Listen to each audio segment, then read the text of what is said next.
Hello tout le monde, moi c'est Lorraine, j'ai 27 ans et je suis chargée de recrutement chez XT Ingénierie. Petite anecdote, j'ai toujours été assez timide et je détestais passer des coups de fil quand j'étais ado et j'ai choisi finalement un métier de contact où aujourd'hui je passe mes journées au téléphone ou en entretien avec des candidats. Je suis arrivée chez XT Ingénierie en septembre 2022 à Lyon en tant que chargée de recrutement. C'était mon premier CDI et j'ai évolué sur un poste de coach en septembre 2023 et maintenant j'ai 2 personnes dans mon équipe. J'ai toujours été assez attirée par le milieu industriel, par l'ingénierie, dans le sens où pour moi c'était beaucoup plus concret que les métiers par exemple de l'IT. Pour mon premier diplôme, en fait, j'ai choisi un master en supply chain parce que j'avais envie d'aller bosser dans les industries. Et quand je me suis réorientée en RH, ça allait de soi de continuer dans le milieu de l'ingénierie, qui était un secteur qui me plaisait depuis du coup assez longtemps.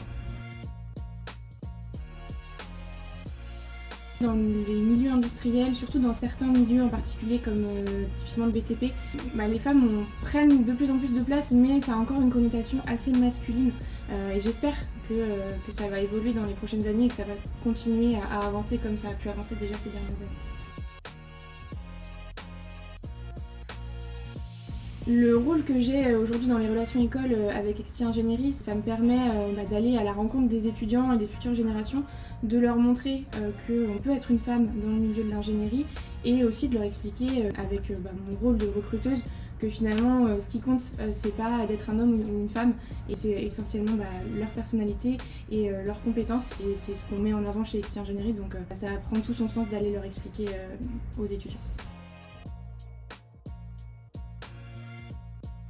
Il y a plein de choses qu'on pourrait dire, mais je pense que ça peut vite faire assez cliché de dire l'empathie, la bienveillance, ce genre de choses. Pour moi, finalement, ce que les femmes peuvent apporter, c'est essentiellement la mixité. En fait, ce qui va être intéressant, c'est d'avoir un environnement où on va avoir aussi bien des hommes que des femmes, et c'est ça qui va faire avancer le groupe, au-delà de ce que peuvent apporter les femmes directement elles-mêmes, quoi.